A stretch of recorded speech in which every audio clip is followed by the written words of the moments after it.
जय श्री कृष्ण। आ विडियो में शिव महापुराण की कथा सांभळशुं, जेमां कोटि रुद्र संहिता में वर्णवेल शिवजीना 12 ज्योतिर्लिंग, जेमां सोमनाथ, मल्लिकार्जुन, महाकाल, ओमकारेश्वर, केदारेश्वर, भीमशंकर, काशी विश्वेश्वर, त्र्यंबकेश्वर, वैद्यनाथेश्वर, नागेश्वर, रामेश्वर, धूष्मेश्वर और हरीश्वर शिवलिंगनी कथा सांभळशुं। जो आपने आ विडियो पसंद आवे तो लाइक शेर कॉमेंट करी चेनल सब्सक्राइब जरूर करजो। मित्रों, श्रावण मास एटले भगवान भोळानाथनो प्रिय मास। आथी आ मास में भगवान भोळानाथनी कथा जे शिवपुराण में वर्णवेली छे ते सांभळवानो खूब महिमा छे। श्रावण मासना पवित्र दिवसों में शिवपुराण सांभळवाथी अनेक जन्मोना पापनो नाश थई पुण्यनी प्राप्ति थाय छे। तो आ विडियो में शिवपुराण की कथा सांभળી आजना दिवसने पावन बनावीए। बोलो भगवान भोळानाथनी जय। मित्रों, शिवजीना 12 ज्योतिर्लिंगना दर्शन अने तेनी कथा सांभळवानो खूब महात्म्य छे। जेमानुं पहेलुं ज्योतिर्लिंग एटले सोमनाथ, जे अंतकेश्वर महादेव तरीके सोमनाथ पृथ्वी अने समुद्रना संगम उपर स्थापित छे। बीजुं ज्योतिर्लिंग एटले मल्लिकार्जुन, जे रुद्रेश्वर महादेव तरीके भरूच जिल्लामां स्थित छे। त्रीजुं ज्योतिर्लिंग एटले महाकाल, जे दुग्धेश्वर महादेव तरीके नर्मदा किनारे स्थित छे।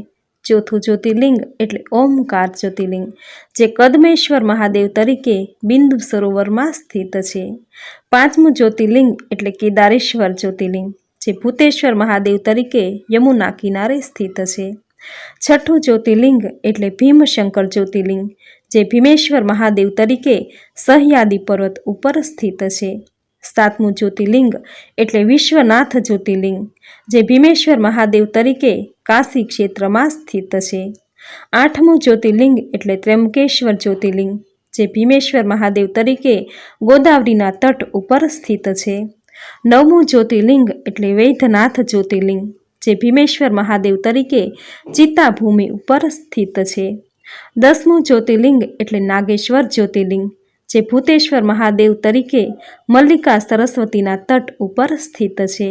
11मुं ज्योतिर्लिंग एटले रामेश्वर ज्योतिर्लिंग, जे गुप्तेश्वर महादेव तरीके सेतुबंध समुद्रना किनारे स्थित छे। 12मुं ज्योतिर्लिंग एटले धूष्मेश्वर ज्योतिर्लिंग, जे व्याघ्रेश्वर महादेव तरीके शिवालये तो आ छे आपणा हिंदू धर्मना अति पावनकारी 12 ज्योतिर्लिंग। हवे सांभळशुं 12 ज्योतिर्लिंगनी कथा। पहली कथा सांभळशुं सोमनाथ ज्योतिर्लिंगनी। दक्ष राजाए पोताना 13 पुत्रीओने चंद्रने आपी विवाह कर्यो, त्यारे ए पुत्रीओमां रोहिणी नामनी पुत्री उपर चंद्र वधारे मोहित थया अने एने वधारे महत्व आपवा लाग्या। त्यारे दुखी थईने बीजी दक्ष पुत्रीओ पिताने त्यां जती रही। पिता दक्षने सर्व वात कही संभळावी, त्यारे पुत्रीओनी वात सांभळी दक्षने घणुं दुख थयुं, परंतु तेम छतां मनने शांत करी चंद्र पासे आव्या अने तेमने प्रेमपूर्वक समजावा लाग्या, परंतु चंद्र उपर एनी कोई असर थई नहीं। एटले दक्ष दुखी थई गया अने चंद्रने शाप आपता कहेवा लाग्या, हे चंद्र, ते मारी शिखामणनी अवज्ञा करी छे, तेथी तू क्षय रोगी थई जा। अने चंद्र क्षय रोगथी दुर्बल थयो। आथी सर्वत्र हाहाकार थई गयो। आथी देवताओ अने ऋषि मुनिओ दुखी थई गया अने ब्रह्माजी पासे गया आनो उपाय बतावा विनंती करी। त्यारे ब्रह्माजीए कह्युं के हे ऋषि मुनिओ, देवताओ, प्रभास नामना समुद्र किनारे स्थित एवा उत्तम स्थळे जई शिवलिंगनी स्थापना करो अने शिव मृत्युंजय मंत्रना जप करो तो आ असाध्य रोगथी मुक्ति पामशे। ब्रह्माजीना कहेवाथी चंद्र प्रभास तीर्थ गया अने त्यां ज्योतिर्लिंगनी स्थापना करी। मृत्युंजय मंत्रना जप करवा लाग्या अने शिव पूजा प्रार्थना स्तुति करवा लाग्या। त्यारे शिवजीए प्रसन्न थई तेने वरदान मांगवा कह्युं। चंद्र कहेवा लाग्या के हे देवाधिदेव, आपनाथी शुं अजाण्युं छे, मारा उपर कृपा करो, आप मारा अपराध बदल मने क्षमा आपो, मारो आ क्षय रोग दूर करो। त्यारे शिवजी कहेवा लाग्या, हे चंद्र, तारी कळाओ एक पक्षमां क्षीण थशे अने बीजा पक्षमां तेनो पुनः विस्तार थशे। एम कही शिवजी त्यां साकार थया अने सोमेश्वर नामे त्रणेय लोकमां ख्यात थया। त्या देवताओए बनावेल एक जळकुंड छे, तेनुं नाम चंद्रकुंड एवुं छे। आ कुंडमां स्नान करनारना सर्वे पापोनो नाश थाय छे તેમજ રોગ મુક્ત બને છે। બોલો અંતકેશ્વર મહાદેવની જય। મિત્રો, હવે સાંભળશું મલ્લિકાર્જુન જ્યોતિર્લિંગની કથા। સૂતજીએ કહ્યું, હે ઋષિઓ, હવે હું આપને મલ્લિકાર્જુન શિવલિંગના મહિમાનું વર્ણન કરું છું, તે ધ્યાન દઈને સાંભળો. જે સમયે કાર્તિકેય પૃથ્વી પરિક્રમા કરી કૈલાસ પાછા ફર્યા ત્યારે એમણે જાણ્યું કે ગણેશનો વિવાહ થઈ ગયો છે. ત્યારે તેને દુઃખ થયું અને નારાજ થઈ કોચ નામના પર્વત ઉપર ચાલ્યા ગયા. આ જાણીને શિવ પાર્વતીને ઘણું દુઃખ થયું. તેઓ કાર્તિકેયને સમજાવવા કોચ પર્વત ઉપર ગયા અને પુત્રને સમજાવવા લાગ્યા, પરંતુ કાર્તિકેય માન્યા નહીં.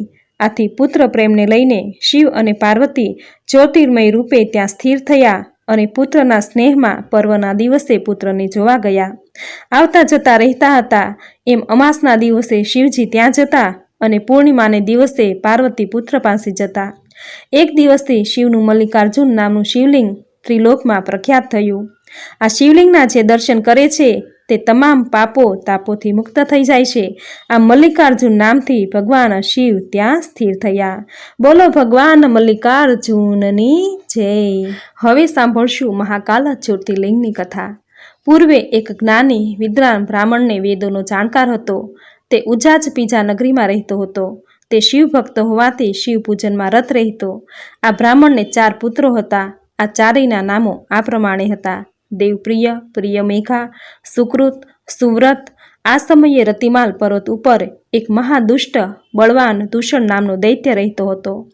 તેણે બ્રહ્માજીનું તપ કરી વરદાન મેળવ્યું અને આ વરદાનથી તે અભિમાની થઈ તેણે દેવોને જીતી લીધા અને તેમનું રાજ્ય લઈ લીધું. ઉપરાંત વેદ ધર્મ તથા સ્મૃતિ ધર્મનો નાશ કરી નાખ્યો. આ દૂષણ નામના દૈત્યએ પોતાના બળવાન એવા બીજા 4 દૈત્યો સાથે મળીને બ્રાહ્મણોનો નાશ કરવા લાગ્યો. બ્રાહ્મણો આ દૈત્યના ત્રાસથી અત્યંત દુઃખ પામ્યા. ત્યારે વેદપ્રિયે સૌને કહ્યું, જુઓ, આપણી પાસે એવી કોઈ સેના નથી કે આપણે એ દૈત્યનો સામનો કરી શકીએ. એટલા માટે આપણે સૌ શિવજીની શરણમાં જઈએ અને તેમને આરાધી પ્રસન્ન કરી આપણા દુઃખની વાત કહીએ. શિવજી આપણા પર પ્રસન્ન થઈ આપણું દુઃખ જરૂર દૂર કરશે. આમ બધા બ્રાહ્મણો શિવજીના પાર્થિવ શિવલિંગની પૂજામાં રત થઈ ગયા. આ હકીકતથી પેલા દૂષણ અસુરને ખબર પડી. તેણે એના સાથી અસુરને આજ્ઞા કરી કે આ બ્રાહ્મણોનો નાશ કરી નાખો. એ વખતે પેલા પાર્થિવ લિંગના સ્થળે મોટો ધડાકો થયો અને ત્યાં ઊંડો ખાડો થઈ ગયો. આ ખાડામાંથી ભગવાન શિવ મહાકાલ રૂપે પ્રગટ થયા અને એમણે ભયંકર હુંકાર કર્યો. આ હુંકારથી અસુર દૂષણ ત્યાંને ત્યાં જ બળીને ભસ્મ થઈ ગયો. ત્યારબાદ દુષ્ટોની સેનાનો નાશ કરવા લાગ્યા. દૈત્ય સેનાનો નાશ કરી નાખ્યો. ત્યાર પછી બ્રાહ્મણો ઉપર કૃપા કરી ભોળાનાથે વરદાન માંગવા કહ્યું. ત્યારે બ્રાહ્મણો કહેવા લાગ્યા, હે પ્રભુ, અમને મુક્તિ આપો અને લોક હિતાર્થે આપ અહીંયા સ્થિર થાવો. બ્રાહ્મણોનું કહેવું સાંભળી ભગવાન શિવજીએ થયેલા ઊંડા ખાડામાં બિરાજમાન થયા અને ચારેય તડ શિવલિંગ પ્રગટ થયા અને એ ભગવાન ભોળાનાથ ત્યાં મહાકાલેશ્વરના નામથી પ્રખ્યાત થયા. જે કોઈ શિવભક્ત આ મહાકાલેશ્વરના ભાવથી ભક્તિથી વિશ્વાસ રાખીને દર્શન કરે છે તેની દરેક મનોકામના ફળીભૂત થાય છે.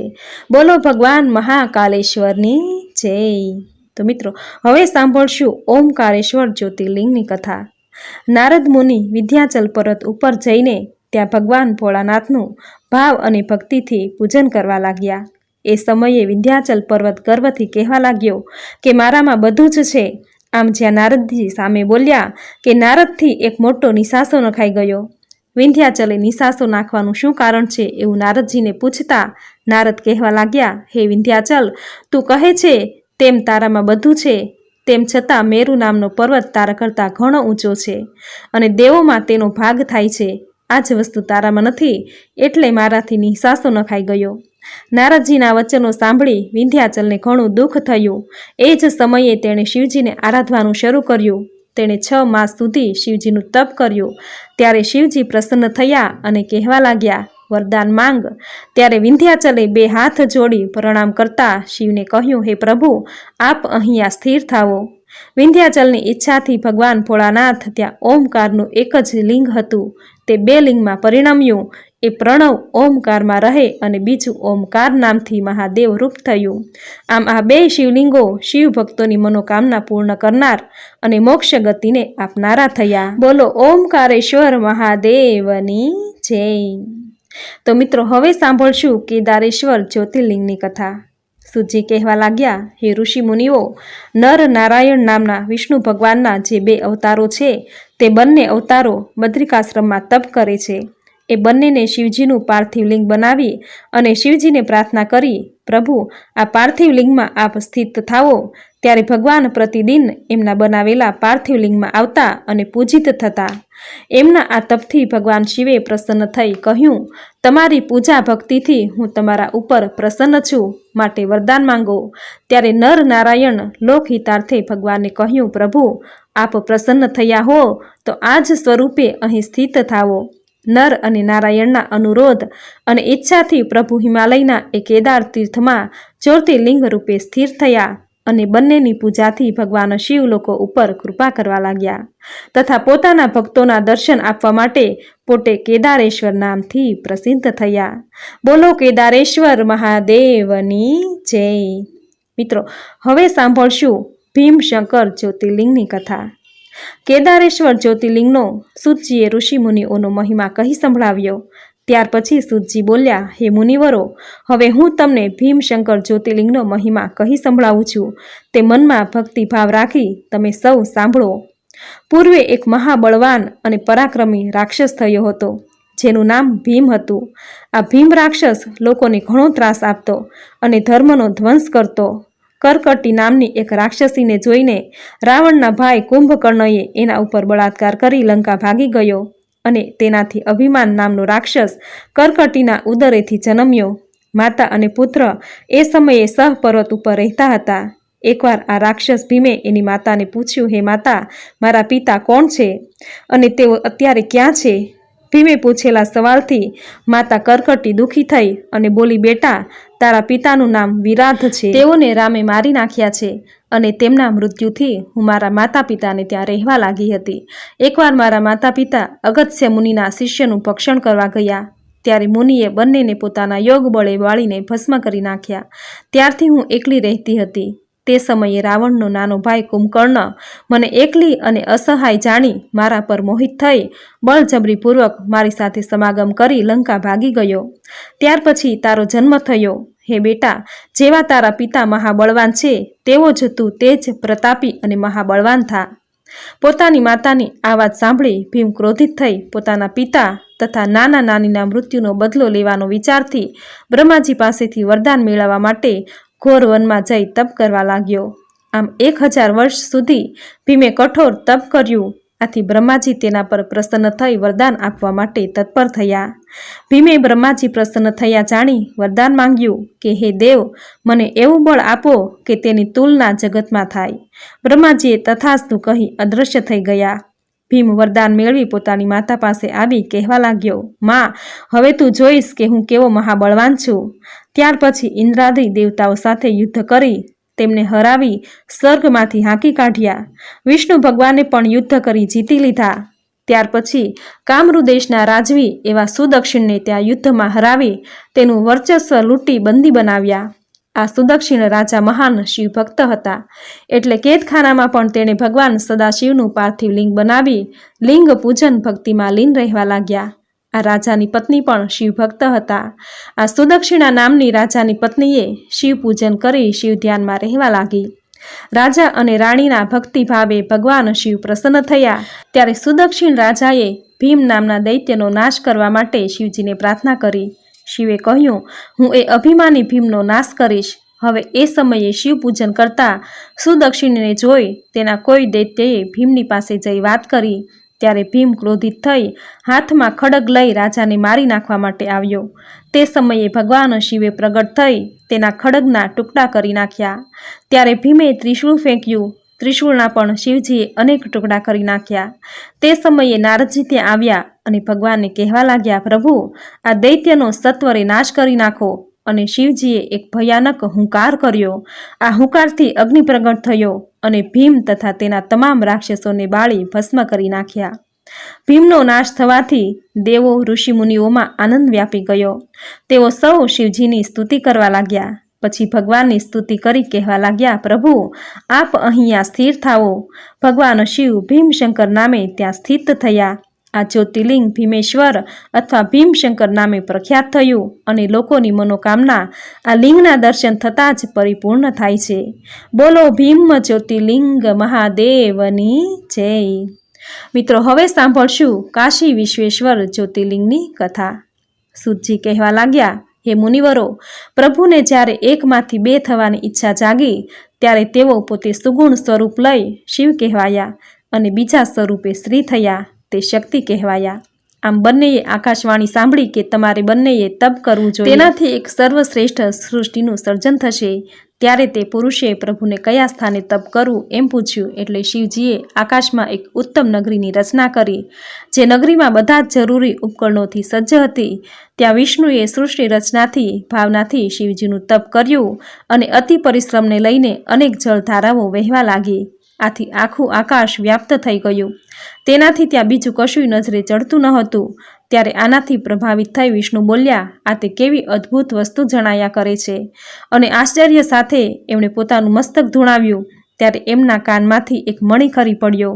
આ મણિ જે સ્થળે પડ્યો તે સ્થળ મણિકર્ણિકા નામે પ્રસિદ્ધ તીર્થ થઈ ગયું. જ્યારે પૂર્વોક્ત જળરાશિમાં આખી નગરી ડૂબવા લાગી તે સમયે શિવજીએ પોતાના ત્રિશૂળ ઉપર પૃથ્વીને ધારણ કરી લીધી. તે સમયે પૃથ્વીએ પોતાના પત્ની સાથે એક જ જગ્યાએ શયન કર્યું. ત્યારે વિષ્ણુની નાભીમાંથી એક કમળ ઉત્પન્ન થયું. આ કમળમાંથી બ્રહ્માજી ઉત્પન્ન થયા. બ્રહ્માજીની ઉત્પત્તિમાં પણ ભગવાન શિવની જ ઈચ્છા હતી. ત્યાર પછી શિવના આદેશ પ્રમાણે સૃષ્ટિ રચનાનો આરંભ કર્યો. તેમણે બ્રહ્માંડમાં 14 ભુવન બનાવ્યા. આ બ્રહ્માંડનો વિસ્તાર ઋષિ મુનિઓએ 50 કરોડ યોજનાનો બનાવ્યો છે. પછી ભગવાન શિવજીએ વિચાર્યું કે આ બ્રહ્માંડમાં કર્મના બંધને પેલા જીવો મને કેવી રીતે પ્રાપ્ત કરશે. એટલે શિવજીએ મુક્તિદાયીની પંચક્રોશીનો આ જગતમાં છોડી દીધી. ત્યાં શિવે આવી મુક્ત નામનું જ્યોતિર્લિંગ સ્થાપ્યું. હે મુનિઓ, બ્રહ્માજીનો એક દિવસ પૂરો થતાં પ્રલય થાય છે. એ સમયે કાશી ક્ષેત્રનો નાશ થતો નથી, જ્યારે સમગ્ર જગત નાશ પામે છે. પ્રલય સમયે કાશી ક્ષેત્રનો નાશ નહીં થવાનું કારણ શિવજીએ આ સમયે કાશી ક્ષેત્રને પોતાના ત્રિશૂળ ઉપર ધારણ કરી લે છે. અને જ્યારે બ્રહ્માજી દ્વારા પુનઃ સૃષ્ટિની રચના થાય છે ત્યારે શિવજી કાશી ક્ષેત્રને ફરીથી એના સ્થાને આપી દે છે. કાશી નગરી મનુષ્યના પાપ કર્મોનો નાશ કરવાવાળી પવિત્ર નગરી છે અને એટલે જ એને કાશી ક્ષેત્ર કહેવામાં આવે છે. આ કાશી ક્ષેત્રમાં કાશી મુક્તેશ્વર લિંગ સદાય બિરાજમાન રહે છે. આ મુક્તેશ્વર લિંગ મુક્તિ પ્રદાન કરનારું છે. જેમની સદગતિ થતી ના હોય તેમને સદગતિ આ કાશી ક્ષેત્રમાં થાય છે, કારણ કે તે સદા શિવને અતિ પ્રિય છે. બોલો મુક્તેશ્વર લિંગ મહાદેવની જય. મિત્રો, હવે સાંભળશું ત્રંબકેશ્વર જ્યોતિર્લિંગની કથા. સૂતજી કહેવા લાગ્યા, હે બ્રાહ્મણો, હવે હું તમને સૌને ત્રંબકેશ્વર જ્યોતિર્લિંગનો મહિમા કહી સંભળાવું તે તમે ભક્તિભાવે સાંભળો. એક સમયે મહાસતી અહલ્યાના પતિ ઋષિ ગૌતમ બ્રહ્મ પર્વત ઉપર તપ કરતા હતા. એ સમયે ત્યાં 100 વર્ષો સુધી વરસાદ થયો નહીં અને દુષ્કાળ પ્રવર્તવા લાગ્યો. પ્રાણીઓ અન્ન અને પાણી માટે વલખા મારવા લાગ્યા અને મૃત્યુ પામવા લાગ્યા. આથી ગૌતમ ઋષિને ઘણું દુઃખ થયું. તેઓ આથી વ્યાકુળ થયા. આથી વરુણદેવનું 6 માસ સુધી તપ કર્યું. આથી વરુણદેવ પ્રસન્ન થઈ તેમને વરદાન માંગવા કહ્યું. ઋષિ બોલ્યા, પ્રાણીઓ અન્ન અને જળ વિના મરણ પામવા લાગ્યા, માટે આપ વરસાદ આપો. વરુણદેવ કહેવા લાગ્યા, હે ઋષિ, દેવોની આજ્ઞા સિવાય હું વરસાદ ન આપી શકું, પરંતુ તમે ધરતીમાં એક ખાડો કરો. ગૌતમે ધરતી ઉપર એક ઊંડો ખાડો ખોદ્યો. વરુણદેવે ખાડો પાણીથી છલોછલ ભરી દીધો અને કહેવા લાગ્યા, હે ઋષિ, તમારા પ્રતાપે આ જળથી છલોછલ ખાડો કદાપી ખાલી નહીં થાય. આમ વરુણદેવની કૃપાથી જળ પ્રાપ્ત કરી ગૌતમ ઋષિએ પ્રાણીઓ માટે ચારો અને પક્ષીઓના ચણ માટે ધાન્યની વાવણી કરી. તેનાથી સૌનું પોષણ થવા લાગ્યું. આથી ઘણા ઋષિમુનિએ અને જીવો ત્યાં સ્થાયી થયા. ધરતી પાછી હરિયાળી થઈ. એક સમયે ગૌતમના શિષ્યો એ જળકુંડમાં પાણી લેવા ગયા અને તે સમયે અન્ય ઋષિમુનિઓની પત્નીઓએ પણ પેલા શિષ્યોને પાણી લેતા અટકાવ્યા અને કહેવા લાગી, પહેલાં અમે આ જળ લઈશું, ત્યારબાદ તમારે જળ લેવાનું. ત્યારે શિષ્યોએ અહલ્યાજીને બોલાવી લાવ્યા અને અહલ્યાજીએ શિષ્યોને પહેલાં જળ લેવાની ગોઠવણ કરી આપી. આથી ઋષિ પત્નીઓએ ક્રોધે ભરાઈ પોતાના પતિઓને વાતને વધારીને કહી. એટલે મુનિઓએ ગૌતમ ઋષિ સામે બદલો લેવા માટે ગણપતિજીની પૂજા કરી. ત્યારે ગણપતિ પ્રગટ થઈ મુનિઓને વરદાન માંગવા કહ્યું અને ગૌતમને અપમાનિત કરી કાઢી મૂકીએ એવી શક્તિ અમને આપો એવું કહ્યું. મુનિઓની માંગણી સાંભળી ગણપતિ કહેવા લાગ્યા, હે મુનિગણો, આવા ઋષિ દ્વેષ રાખવો યોગ્ય નથી. ઋષિએ તમારા સૌની સુખ શાંતિ માટે તપ કરી જળની વ્યવસ્થા કરી સૌને સુખી કર્યા એ યાદ કરો. પરંતુ પેલાઓએ હઠ કરી ત્યારે ગણપતિ કહેવા લાગ્યા, જુએ હજુ પણ માની જાઓ તો સારું છે, નહીંતર આવી તમારી હઠથી પરિણામ સારું આવવાનું નથી. થોડા સમય પછી ગૌતમ ઋષિ જ્યાં અનાજ વાવતા હતા તે સાવ મરી જવાના આરે હોય એવી દુબળી ગાયનું રૂપ લઈને આવ્યા. ગાય ઋષિના માર્ગમાં રસ્તો રોકીને ઊભી હતી. એટલે ગૌતમ ઋષિએ ગાયને માર્ગમાંથી આઘી કરવા એક પાતળી સોટી લઈ તેને મારી. સોટી વાગતા જ ગાય મૃત્યુ પામી. ત્યારે પેલા દૃષ્ટ ઋષિમુનિઓએ એ ગૌતમ ઋષિ ઉપર ગૌ હત્યાનું પાપ ચડાવી તેનું અપમાન કર્યું અને આશ્રમમાંથી ચાલ્યા જવા કહ્યું. આથી ઋષિ અને અહલ્યાજી દુઃખી થઈ આશ્રમ છોડી ચાલ્યા ગયા અને એક વનમાં જઈ ગૌતમ ઋષિએ ગૌ હત્યાના પાપમાંથી મુક્ત થવા માટે તપ કર્યું. ગંગા સ્નાન કરી ઘણા બધા પાર્થિવ લિંગ બનાવી શિવજીની પૂજા પ્રાર્થના કરી. ત્યારે શિવજી પ્રસન્ન થયા અને કહેવા લાગ્યા, હે ગૌતમ ઋષિ, તમે સ્ફટિકની જેમ શુદ્ધ આત્મા છો. તમે કોઈ પાપ કર્યું નથી, માટે વરદાન માંગો. ત્યારે ઋષિએ શિવજી પાસે ગંગાની માંગણી કરી. ત્યારે શિવજીએ પ્રસન્ન થઈ ગૌતમ ઋષિની માંગણીનો સ્વીકાર કરી ગંગાજળ ઋષિને આપ્યું. ત્યારે ગૌતમ ઋષિએ પોતાના કરેલા ગૌ હત્યાના પાપમાંથી મુક્ત કરવા ગંગાને કહ્યું. એટલે ગંગાજી વિચારવા લાગ્યા કે ઋષિને ગૌ હત્યાના પાપમાંથી મુક્ત કરી પવિત્ર થઈએ હું પાછી સ્વર્ગલોકમાં ચાલી જઈશ. પરંતુ ભગવાન શિવે ગંગાને આજ્ઞા કરી કે જ્યાં સુધી આ કલયુગ છે ત્યાં સુધી તારે આ ધરતી ઉપર રહેવાનું છે. ત્યારે ગંગાજીએ શિવજીને કહ્યું, હે પ્રભુ, તો આપે પણ અહીંયા પાર્વતી સહિત નિવાસ કરવો પડશે. શિવજીએ ગંગાજીની વાત સ્વીકારી અને ત્યાં સ્થિર થયા. એ સમયે ગંગાએ પૂછ્યું, પ્રભુ, સંસારના પ્રાણીઓને મારી મહત્તાની જાણ કેવી રીતે થશે? એ જ સમયે ઋષિ બોલ્યા, જે સમયે બૃહસ્પતિ સિંહ રાશિમાં પ્રવેશ કરશે અને ત્યાં સ્થિર રહેશે એટલો સમય અમે સૌ તમારા જળમાં સ્નાન સંધ્યા કરીશું અને ભગવાન ભોળાનાથના દર્શન કરીશું. એટલે અમારા સર્વે પાપો તાપોનો નાશ થશે. આ સાંભળીને ગંગા ત્યારથી ગોમતી નામે અને શિવલિંગ ત્રયંબક નામે સ્થિર થઈ પ્રખ્યાત થયા. અહીં ગંગા નદીના સર્વપ્રથમ ગૌતમ ઋષિએ સ્નાન સંધ્યા વિધિ કરી એટલે ગંગાજી ગંગા દ્વારકા કહેવાયા. ત્યાર પછી બીજા મુનિઓ સ્નાન કરવા આવ્યા એટલે ગંગાજી અદૃશ્ય થઈ ગયા. ત્યારે ગૌતમ ઋષિએ ગંગાજીને વિનંતી કરી કે આપ દ્રશ્યમાન થાય અને ઋષિઓને સ્નાન કરવા દો. ત્યારે ગંગાજી બોલ્યા, આ કૃતજ્ઞ મુનિઓને હું દેખાઈશ નહીં. ત્યારે ઋષિએ વધુ એક વખત પ્રાર્થના વિનંતી કરી. ત્યારે ગંગાજી કહેવા લાગ્યા, હે ગૌતમ ઋષિ, આ કૃતજ્ઞ મુનિઓની પાર્વતીજીની 100 વાર પ્રદક્ષિણા કરે તો જ દર્શન આપીશ. પેલા ઋષિઓ પસ્તાયા, પોતાની ભૂલ કબૂલ કરી. ગૌતમ ત્યારે ગંગાએ પ્રસન્ન થઈ દર્શન આપ્યા. બોલો ત્રંબકેશ્વર મહાદેવની જય. મિત્રો, હવે સાંભળશું વૈદ્યનાથેશ્વર જ્યોતિર્લિંગની કથા. સુતજી કહેવા લાગ્યા, હે મહામુને, મેં આપ સૌને ત્રંબકેશ્વર જ્યોતિર્લિંગનો મહિમા કહી સંભળાવ્યો છે. આપ સૌ વૈદ્યનાથેશ્વર જ્યોતિર્લિંગનો મહિમા સંભળાવું તે ભક્તિ ભાવથી સાંભળો. લંકાપતિ રાક્ષસ રાજ રાવણ પોતાની પ્રકૃતિએ ઘણો અભિમાની અને ક્રૂર રાક્ષસ હતો. તેણે એકવાર એ પોતાને મનવાંછિત ફળ પ્રાપ્ત કરવા માટે કૈલાસ પર્વત ઉપર જઈ ભક્તિભાવથી તપ કરવા લાગ્યો. રાવણ શિવભક્ત હતો, તેથી શિવજીની કૃપા મેળવવા તેણે કઠિન તપ કર્યું. આથી ભોળા ભગવાન તેના પર પ્રસન્ન થયા નહીં. તેથી ફરીથી રાવણ તપ કરવા લાગ્યો તથા હિમાલય પર્વતની દક્ષિણ દિશામાં એક જગ્યાએ ધરતી ઉપર મોટો ખાડો કરી એ ખાડામાં અગ્નિ પ્રગટાવી બાજુમાં શિવલિંગની સ્થાપના કરી હવનનો આરંભ કર્યો. ત્યાર પછી રાવણે ઘણી જ આકરી તપસ્યા આદરી. ઉનાળામાં તે પોતાની ચારેય તરફ 5 અગ્નિ પ્રગટાવી શિવ આરાધના કરવા બેસતો. શિયાળામાં જળની અંદર ગળા સુધી જળ આવે તેમ ઊભો રહી તપ કરતો અને વર્ષા ઋતુમાં ખુલ્લામાં રહેતો. આમ 3 પ્રકારે તે કઠિન તપ કરવા લાગ્યો. તેમ છતાં શિવ પ્રસન્ન થયા નહીં. ત્યારે રાવણે પોતાનું મસ્તક કાપી શિવલિંગને અર્પણ કર્યું અને શિવ પૂજન કર્યું. આમ તેણે પોતાના એક પછી એક 9 મસ્તકો કાપી શિવાર્પણ કર્યું. જ્યારે છેલ્લું 10મું મસ્તક બાકી રહ્યું ત્યારે ભગવાન શિવજી રાવણ સામે પ્રગટ થયા અને તેના 9 મસ્તકો પાછા હતા તેમ તેના ધડ ઉપર જોડી તેને મનપસંદ વરદાન માંગવા કહ્યું.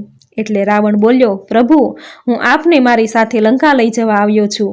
આપ મારી મનોકામના પૂર્ણ કરો. ત્યારે ભગવાન શિવ અચકાયા, પરંતુ તરત જ રાવણને કહેવા લાગ્યા, રાક્ષસ રાજ, હું સદેહે તો તારી સાથે આવી શકું નહીં, પરંતુ હું તને આ મારું શિવલિંગ આપું છું, તે તું તારી લંકામાં લઈ જા. પરંતુ એક વાતનું ધ્યાન રાખજે, આ લિંગ તું ક્યાંય રસ્તામાં ધરતી ઉપર મૂકીશ નહીં. જો તેમ થશે તો લિંગ ત્યાં જ સ્થિર થઈ જશે. શિવજીનું કહેવું સાંભળી રાવણ કહેવા લાગ્યો, હે પ્રભુ, હું આ લિંગને ક્યાંય નીચે નહીં મૂકું. આમ કહી તે શિવલિંગ લઈ લંકા તરફ જવા ચાલી નીકળ્યો. ત્યારે રસ્તામાં શિવ માયાથી એને તીવ્ર લઘુશંકાની ઈચ્છા થઈ. ત્યારે તે ઘણો સામથર્યવાન હોવા છતાં લઘુશંકાના આવેગને રોકી શક્યો નહીં. આથી તેણે આસપાસ નજર ફેરવી તો એક ગાયોનો ગોવાળ નજરે ચડતા તેને બોલાવી રાવણે કહ્યું, ભાઈ, હું લઘુશંકાએ જઈ આવું ત્યાં સુધી આ લિંગનું તું પકડી રાખ. રાવણ શિવલિંગ ગોવાળના હાથમાં પકડાવી લઘુશંકા કરવા ગયો. ઘણો સમય જતાં પેલો ગોવાળ શિવલિંગના વજનથી અકળાયો અને એણે શિવલિંગ ધરતી ઉપર મૂકી ચાલ્યો ગયો. શિવલિંગ ત્યાં જ ધરતી ઉપર સ્થિર થઈ ગયું. હે ઋષિમુનિઓ, આ એ જ શિવલિંગ ત્રિલોકમાં વૈદ્યનાથેશ્વર નામે પ્રખ્યાત થયું. બોલો વૈદ્યનાથેશ્વર મહાદેવની જય. મિત્રો, હવે સાંભળશું નાગેશ્વર જ્યોતિર્લિંગની કથા. પાર્વતીજીના વરદાનથી દારૂક નામની રાક્ષસી સમુદ્ર તટ ઉપર આવેલા વનની રક્ષા અને દેખભાળ કરતી હતી. આ દારૂકા ઘણી ક્રોધી અભિમાની હતી. તેના પતિનું નામ દારૂક હતું. તેઓ વરદાન મેળવીને ક્રૂર હત્યાઓ કરવા લાગ્યા. દેવો ઋષિઓને ત્રાસ આપવા લાગ્યા, તેમજ ધર્મનો નાશ કરવા લાગ્યા. આથી ઋષિમુનિઓ દારૂકાના ત્રાસથી ત્રાસી જઈને ઓર્વ ઋષિ પાસે આવી બેને રાક્ષસીના ત્રાસની વાત કરી. ઓર્વ ઋષિએ શાપ આપ્યો કે જો તે બંને ઋષિઓને ત્રાસ આપશે, યજ્ઞનો નાશ કરશે કે પ્રાણીઓનો વધ કરશે તો તે બંને આપોઆપ નાશ પામશે. ઓર્વ ઋષિના શાપને લઈને દેવતાઓ ગેલમાં આવી ગયા અને તે બંને ઉપર આક્રમણ કરી દીધું. આ બંનેને ઓર્વ ઋષિના શાપની ખબર પડી, તેથી દેવો સામે યુદ્ધ કરી શક્યા નહીં અને ગભરાઈને પાર્વતીના વરદાનથી આખા વનને લઈને તથા તમામ સમૃદ્ધિ લઈને સમુદ્રમાં લઈ જઈને પછી કોઈ પણ જાતના ભય વગર બંને રહેવા લાગ્યા. અને સમુદ્રમાં આવતી જતી નૌકાઓ મુસાફરીએ જતી તેના મુસાફરોને કેદ કરી મારી નાખતા. આમ સમુદ્રમાં પણ આ બંને ત્રાસ વર્તાવા લાગ્યા. કેટલાક સમય પછી દારૂકા પોતાના રાક્ષસો સાથે સમુદ્રમાં ફરી રહ્યો હતો. ત્યારે તેણે ઘણી નૌકાઓ આવતી જોઈ, તેથી તેના સાથી રાક્ષસો સાથે એ બધી નૌકાઓ અટકાવી તેમાં મુસાફરી કરતા તમામ મુસાફરોને બંદીવાન બનાવી સમુદ્રમાં લઈ જઈ એ મુસાફરોમાં એક શિવભક્ત સુપ્રિય નામનો વણિક હતો. પણ તેને એવો નિયમ હતો કે તે જ્યાં સુધી શિવજીનું પૂજન પ્રાર્થના કરે નહીં ત્યાં સુધી ભોજન ગ્રહણ કરવું નહીં. એટલે તેણે શિવ પૂજન કરવા માંડ્યું.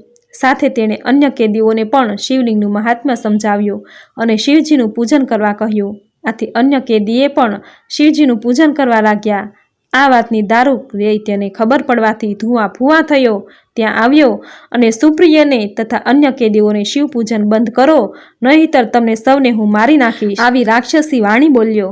આથી સુપ્રિય વણિકે ભગવાન શિવજીને પ્રાર્થના કરી કે દારૂકના ભયથી ત્રાસ થયો છે, આપનું પૂજન નથી કરવા દેતો, આથી આપ દારૂકનો નાશ કરો.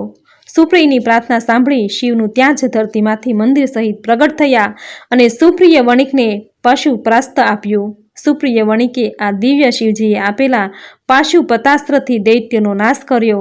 ત્યાર પછી શિવજીએ દેહ ધારણ કરી સુપ્રિય વણિકને વરદાન આપ્યું કે અહીં બ્રાહ્મણ, વૈશ્ય, ક્ષત્રિય અને શૂદ્ર તમે સૌ તમારો ધર્મ પાળો અને શિવ ધર્મનો પ્રચાર કરો તથા આ જગ્યા આજથી પાવન બનશે તથા આ જગ્યામાં રાક્ષસો આવી નહીં શકે.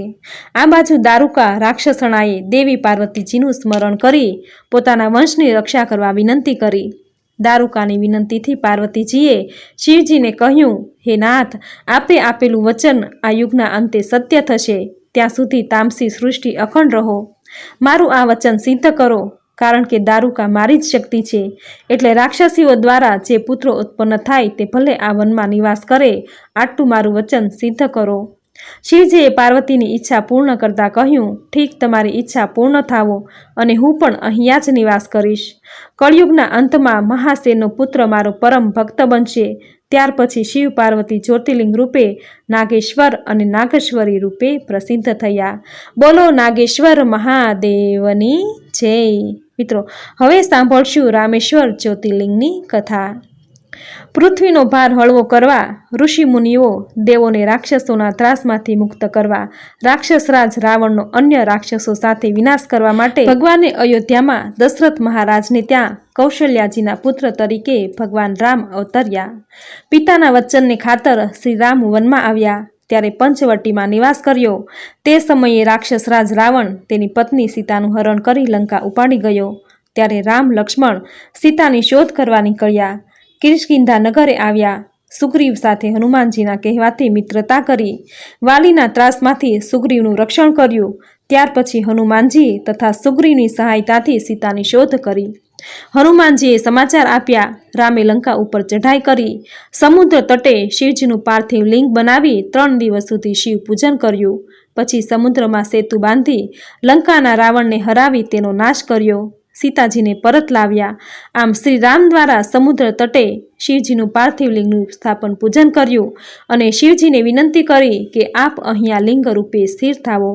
શ્રી રામની પ્રાર્થનાથી શિવ પ્રસન્ન થયા અને લિંગ રૂપે ત્યાં સ્થિર થયા. આ શિવલિંગ ત્યાર પછી રામેશ્વર નામથી જગતમાં પ્રખ્યાત થયું. ત્યારથી ભગવાન શિવજીના આ લિંગની પૂજા, પ્રાર્થના તથા ભોગ ધરાવનાર આ તમામ મનોરથો પરિપૂર્ણ થાય છે અને અંતે મોક્ષ ગતિને પ્રાપ્ત કરે છે. શ્રી રામે જ્યોતિર્લિંગની યાત્રા યાત્રિકોને ફળદાયી થાય છે. બોલો રામેશ્વર મહાદેવની જય. મિત્રો, હવે સાંભળશું ધુષ્મેશ્વર જ્યોતિર્લિંગની કથા. સુધર્મા અને સુદેહા નામના બ્રાહ્મણ પતિ પત્ની શિવજીના પરમ ભક્ત હતા. તેઓ પોતાના આશ્રમમાં રહી બ્રાહ્મણ વેદ ધર્મનું પાલન કરતા અને ત્યાં જ આશ્રમમાં પોતાના શિષ્યોને વેદ ધર્મ અને અન્ય શાસ્ત્રો પુરાણોનું અધ્યયન કરાવતા. આ બ્રાહ્મણ દંપતીને પુત્ર પ્રાપ્તિ નહીં થવાથી સુદેહા ઘણી દુઃખી રહેતી. તેનો પતિ તેને સમજાવી આશ્વાસન આપતો, પરંતુ સુદેહાને સંતોષ થતો નહીં. આથી તેણે એકવાર સુધર્માને કહ્યું, જો મને પુત્રની પ્રાપ્તિ નહીં થાય તો હું મારો દેહ છોડી દઈશ. ત્યારે સુધર્માએ શિવજીનું સ્મરણ કરીને 2 પુષ્પ ધરતી ઉપર મૂક્યા અને સુદેહાને 1 પુષ્પ ઉપાડવા કહ્યું. સુદેહાએ પુષ્પ ઉપાડ્યું. ત્યારે સુધર્મા બ્રાહ્મણ કહેવા લાગ્યો, સુદેહા, પ્રભુ નિર્મિત જે થવાનું હશે તે થશે, પરંતુ આપણા ભાગ્યમાં પુત્ર પ્રાપ્તિ નથી. તેથી હવે હું અને તું શિવ ભક્તિ કરીએ. સુદેહાને પતિના વચનોથી સંતોષ થતો નહીં. તેણે તો સુધર્મા થકી કોઈ પણ સંજોગોમાં પુત્ર જોઈતો હતો. આથી કંઈક વિચાર કરી તે પોતાની નાની બહેન ધુષ્માને લઈ આવી અને સુધર્મા સાથે તેનો વિવાહ કરી દીધો.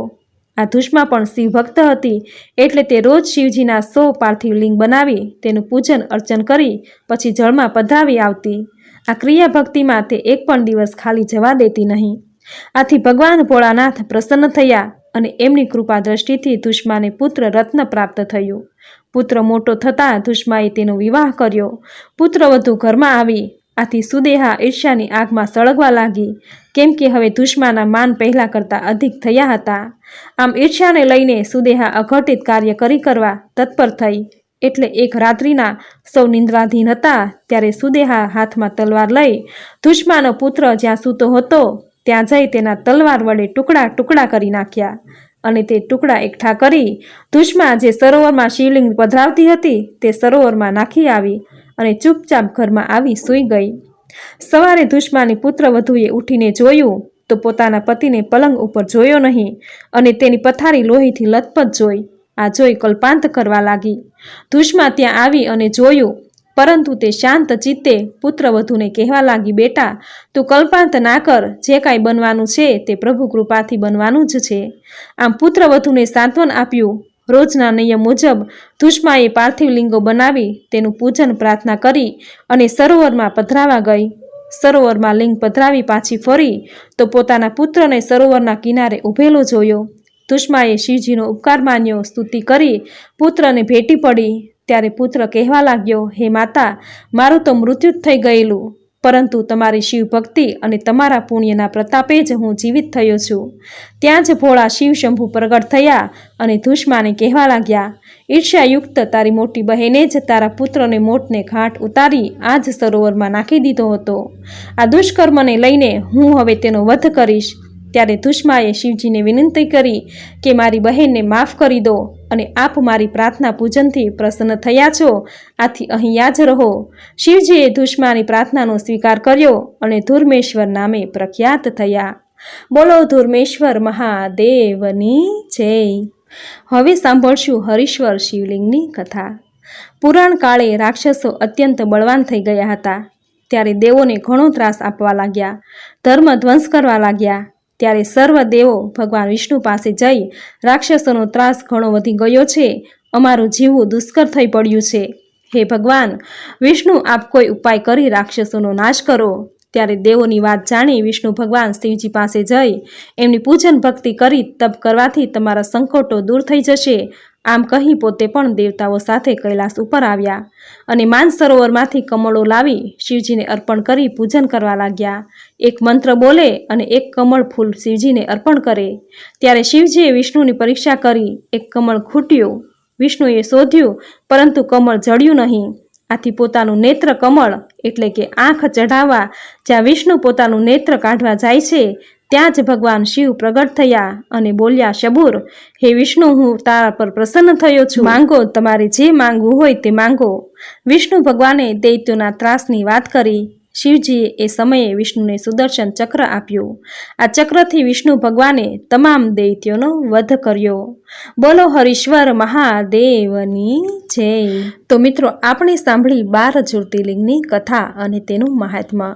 શ્રાવણ માસમાં આ 12 જ્યોતિર્લિંગની કથા સાંભળવાનો ખૂબ મહિમા છે, જે સાંભળવા માત્રથી જ 12 જ્યોતિર્લિંગના દર્શન કર્યાનું પુણ્ય ફળ પ્રાપ્ત થાય છે। તો મિત્રો, ખૂબ જ સુંદર મહાશિવપુરાણની કથા તમે પૂરી શ્રદ્ધાથી સાંભળી, જે સાંભળવાનું પુણ્ય ફળ તમને જરૂર પ્રાપ્ત થશે। ભગવાન ભોળાનાથની કૃપા હંમેશા તમારા પર વરસતી રહેશે। ભગવાન ભોળાનાથ અત્યંત ભોળા છે। તેના ભક્તોને શિવપુરાણનું થોડું એવું શ્રવણ કરવા માત્રથી જ તેના પર પ્રસન્ન થઈ જાય છે। તેના ભક્તોના રોગ દોષ પાપ નષ્ટ કરી પુણ્યની પ્રાપ્તિ કરાવે છે। આટલું મહાત્મ્ય છે શિવપુરાણની કથા સાંભળવાનું। તો મિત્રો, આજના આ વિડીયોમાં શિવપુરાણની સુંદર કથા સાંભળવી તમને જરૂર ગમી હશે। તો વિડીયોને લાઈક કરી કોમેન્ટમાં જય ભોળાનાથ હર હર મહાદેવ જરૂર લખજો। ચેનલ સબસ્ક્રાઈબ કરી બાજુમાં બેલ આઇકોન જરૂર પ્રેસ કરજો। આવી જ નવી ધાર્મિક માહિતી, નવી ધાર્મિક કથા સાથે ફરી મળીશું। ત્યાં સુધી આપ સૌને મારા જય શ્રી કૃષ્ણ।